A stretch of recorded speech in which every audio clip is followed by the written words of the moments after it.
विद्या भारती द्वारा ऑनलाइन कक्षा में आप सभी का हार्दिक अभिनंदन है। कक्षा अष्टमी, विषय गणित, अध्याय 2, समीकरण। अपन ने समीकरण में पहले सामान्य समीकरणों के प्रश्नों का अभ्यास किया। अब हम प्रश्नावली 2.2 में इबारती के प्रश्नों के समीकरणों को हल करने का अभ्यास कर रहे हैं। तो कल अपन ने 2 प्रश्नों का अभ्यास किया।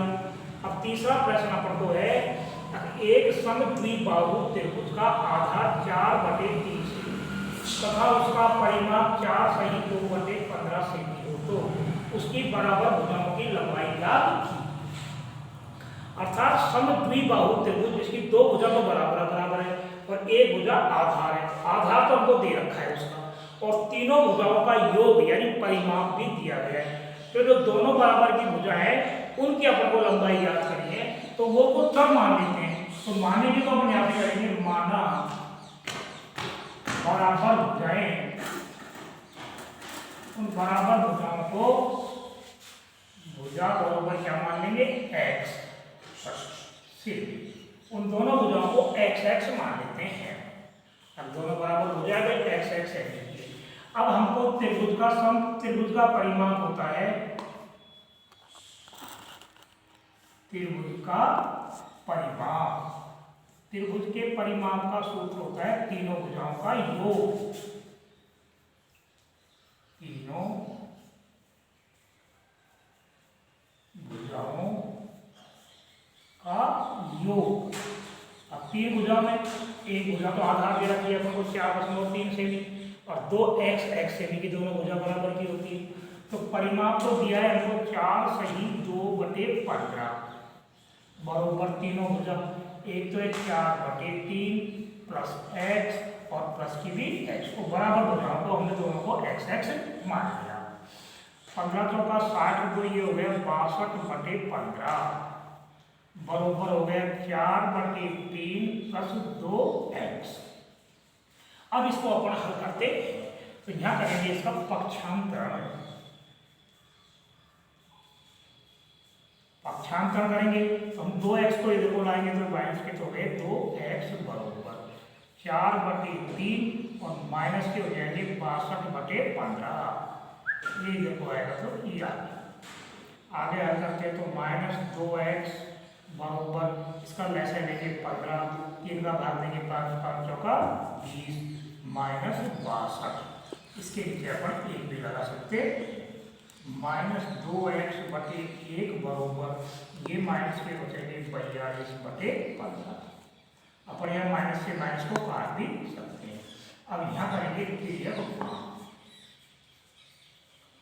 तिर्यक गुणा करेंगे तो 15 दूनी का आ गया 30, x बराबर हो गया हमारा 42। आगे हम इसको हल करते हैं तो x बराबर आएगा 42/30। अपन 6 से काट लेंगे, 6 से 42, 6 30, अर्थात x बराबर 5 एकम 5 2/5 सेमी। अर्थात जो दोनों बराबर भुजा आएगी वो आएगी 7/5 सेमी की या 1 सही 2/5 सेमी।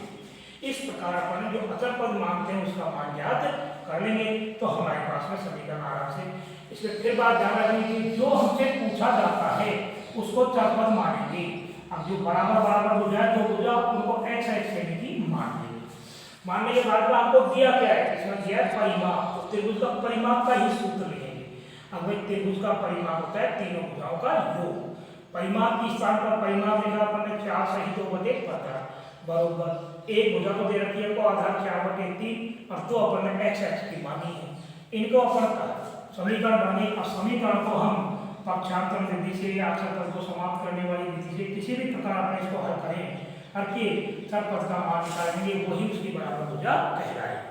तो इस प्रकार आपने देखा इबारती की दी गई शर्तों को अपन ने ध्यान से पढ़ा और ध्यान से पढ़ने के बाद उसी शर्त को अनुसार अपन ने कर दिया तो हमारा प्रश्न हल हो जाएगा। अब आता है हमारा प्रश्न नंबर 4। प्रश्न 4 कहता है दो भुजाओं का योग 4 हो गया है। दोनों भुजाओं यदि एक संख्या दूसरी से 15 अधिक हो तो दोनों संख्याएं ज्ञात की। देखो 2 तरीके से हो सकता है। अब माना एक संख्या एक संख्या को तो अपन ने मान ली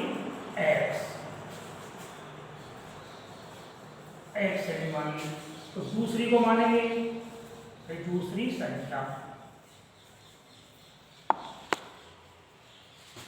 संख्या को अपन मान सकते हैं x प्लस 15, यानी क्या कह रहा है, ये 15 अधिक है, उस x में 15 जोड़ देंगे।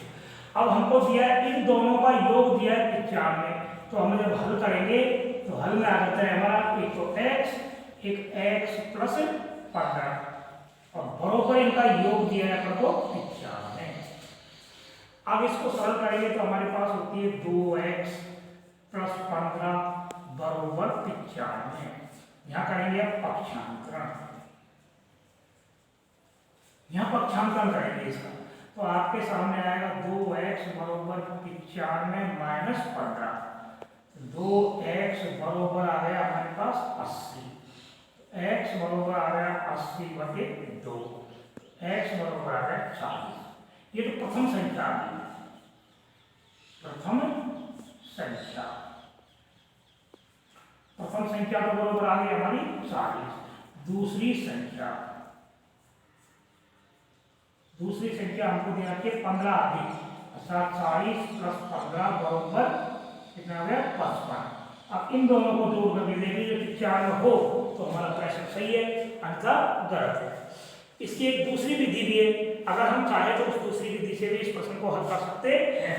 तो उसमें देखेंगे अपन को, अब दो संख्याओं का योग 95 है, तो इसमें एक संख्या को तो मान लें x, तो दूसरी हो जाएगी 95 माइनस x। अब दूसरा कायदा हम देखते हैं इसी का, तो आप ध्यान में देखिए, अपने ये कोई अनिवार्य नहीं है कि हम किस प्रकार से इसको हल करें, हमको प्रश्न को हल करते वक्त यह हमारे समझ में कैसे आ जाए। इसी का दूसरा कायदा है, अब माना प्रथम संख्या को मान लेंगे अपन x, तो दूसरी संख्या हो जाएगी 95 माइनस x। इस 95 से x को घटा देंगे। अब हमको सवाल कह रहा है एक संख्या तो हमारी x है, दूसरी है 95 माइनस x। अब इसमें एक संख्या कोई सी भी चाहे, इसमें 15 जोड़ दीजिए चाहे इसमें जोड़ दीजिए, ये अपने ऊपर निर्भर, 15 अधिक है तो यानी इसमें 15, एक संख्या कोई सी भी आपकी मर्जी के ऊपर।